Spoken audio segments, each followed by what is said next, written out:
नमस्ते, Prince classes and hostel नेनवा से अर्धवार्षिक परीक्षाएं चल रही है बच्चों की, तो हम परीक्षा पे चर्चा कर रहे हैं। तो आज की चर्चा में है मिस्टर देवराज सैनी, कक्षा 7 का विद्यार्थी है और आज इसके सामाजिक विज्ञान का पेपर था, तो हम इससे बातचीत करेंगे कैसे कितने क्वेश्चन करके आया है ये बच्चा। बढ़िया चल रही है तुम्हारी पढ़ाई? हाँ। बढ़िया पढ़ाते हैं? हाँ। चलो, तो बढ़िया गया पेपर? हाँ। ठीक है, इधर पास में थोड़ा सा। गाँव कौन सा है देवराज सैनी? रानीपुरा। रानीपुरा का बच्चा है ये। तो पहला क्वेश्चन है बेटा, इनमें से अबसद है, इनमें से कौन सा प्राकृतिक पारितंत्र नहीं है? मरुस्थल, ताल, वन। ताल। ताल। वायुमंडल की सबसे महत्वपूर्ण परत है? क्षौमंडल, आयनमंडल, मध्य मंडल।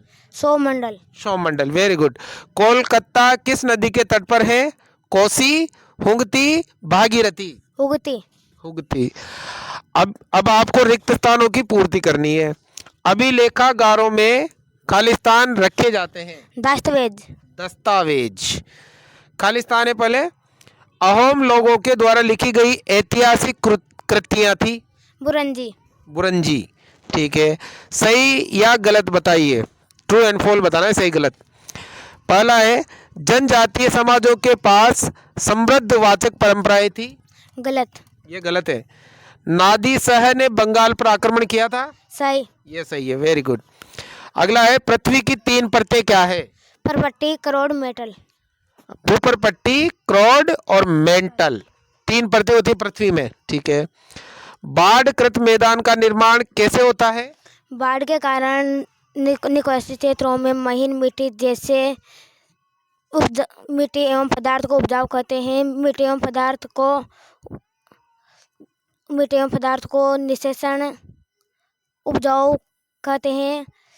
संतलज बाढ़ कर मैदान का निर्माण। अच्छा, जैसे बाढ़ आता है तो मिट्टी वगैरह बहकर चल जाती है, तो वो मिट्टी से समतल मैदान वगैरह बन जाते हैं। ठीक है, वायुमंडल क्या है? वायुमंडल पृथ्वी की सतह पर बाग द्वारा दाब पड़ता है तो उसे वायुमंडल कहते हैं। ठीक है, पृथ्वी के चारों ओर हवा का आवरण ही वायुमंडल कहलाता है, ये लिख सकते हो आप। पृथ्वी के चारों ओर हवा का आवरण क्या कहलाता है? वायुमंडल। ज्वारभाटा क्या है तथा ये कैसे उत्पन्न होता है? ज्वारभाटा जैसे समुद्र का एक दिन में 2 बार उठना ज्वारभाटा कहलाता है। ज्वारभाटा। कैसे आता है बेटा ज्वारभाटा, इसके बारे में जानते हो? ज्वारभाटा कैसे आता है? ज्वारभाटा जब चंद्रमा और सूर्य एक सीधी रेखा में आ जाते हैं तब ज्वारभाटा आता है। जब चंद्रमा और सूर्य एक सीधी रेखा में आ जाते हैं ना, तीनों एक सीधी रेखा में आ जाते हैं तो ज्वारभाटा उत्पन्न होता है। ठीक है, अगला है गंगा नदी के तट पर कौन से प्रमुख शहर स्थित है? कोलकाता और हरिद्वार। और बस 2। हरिद्वार, कोलकाता थोड़ी है, कोलकाता है हरिद्वार और प्रयागराज। ठीक है, विश्व में कौन से 2 प्रकार के रेगिस्तान पाए जाते हैं? ठंडा रेगिस्तान और गर्म रेगिस्तान। ठंडा रेगिस्तान और गर्म रेगिस्तान। हमारे भारत में कौन सा रेगिस्तान है? गर्म रेगिस्तान। विश्व में कौन से 2, ठीक है, अतीत में विदेशी किसे माना जाता है?